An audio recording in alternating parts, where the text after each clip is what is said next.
लाचखोरी प्रकरणी सातारा सत्र न्यायाधीश धनंजय निकम यांचा मुंबई उच्च न्यायालयाने अटकपूर्व जामीन नाकारला। नक्की काय आहे विषय पाहूयात। नमस्कार, मी स्नेहल गडांकुश, आपण पाहत आहात लोकवृत्त न्यूज।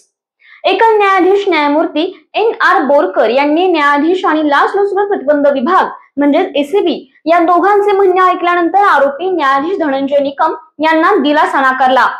फसवणूक प्रकरणामध्ये जामीन देण्याच्या बदल्यात 5 लाख रुपये मागितल्याचा आरोप असलेल्या सातारा जिल्हा आणि सत्र न्यायाधीशांना मुंबई उच्च न्यायालयाने सोमवारी अटकपूर्व जामीन नाकारला। धनंजय निकम विरुद्ध महाराष्ट्र राज्य या प्रकरणामध्ये एकल न्यायाधीश न्यायमूर्ती NR बोरकर यांनी न्यायाधीश आणि लाचलुचपत प्रतिबंध विभाग या दोघांचे म्हणणे ऐकल्यानंतर आरोपी न्यायाधीश धनंजय निकम यांना दिलासा नाकारलेला आहे। ही संपूर्ण कार्यवाही इन कॅमेरा घेण्यात आली, म्हणजे ही सामान्य लोकांसाठी खुली नव्हती। न्यायाधीश धनंजय निकम वय वर्ष 46 यांच्यावर मुंबईतील किशोर संभाजी खरात आणि सातारा येथील आनंद मोहन खरात या 2 मध्यस्थांमार्फत लाच मागितल्या प्रकरणी राज्य ACBने गुन्हा दाखल केला होता। ACBच्या म्हणण्यानुसार खरात बंधूंनी या प्रकरणामध्ये तक्रारदारांशी संपर्क साधला आणि निकमच्या वतीने लाचेची मागणी केली। ACBच्या म्हणण्यानुसार त्यांच्या तपासामध्ये निकम हे लाचखोरीमध्ये सामील होते आणि त्यांनी मध्यस्थांच्या संगमताने काम केले होते। निकम यांनी आपल्या अटकपूर्व जामीन अर्जामध्ये खोटे आरोप ठरवून ठामपणे नकार दिला। त्याने असा युक्तिवाद केला की लाचेची मागणी किंवा पैसे स्वीकारण्यासाठीच त्यांचा थेट संबंध जोडणारा कोणताही पुरावा नाही।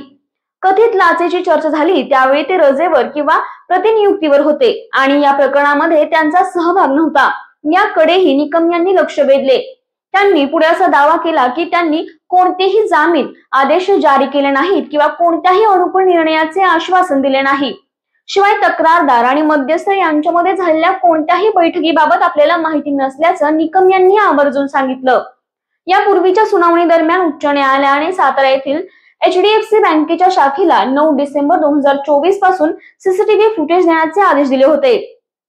आरोपी न्यायाधीश आणि तक्रारदार यांच्यामध्ये कारमधून HDFC बँकेकडे जात असताना त्यांच्यात आक्षेपार्ह संभाषण झाले।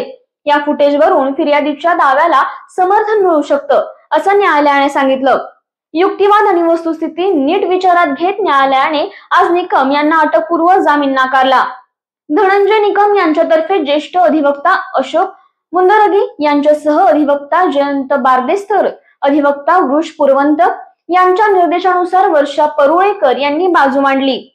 राज्यातर्फे अतिरिक्त सरकारी वकील वीरा शिंदे यांनी बाजू मांडली। घर मिल रहा है, आपका घर बहुत सुंदर होगा ना? अरे नहीं बेटा, हम तो बहुत छोटे आदमी हैं। चाचू डोंट वरी, मैं बड़ी होकर आपके लिए और सबके लिए मजबूत और सुंदर घर बना के दूंगी। कालिका सरिया लाना मत भूलना। कालिका TMT सरिया कंक्रीट से करे मजबूत जोड़ और भूकंप संग आग से लड़कर घर को दे दीर्घायु।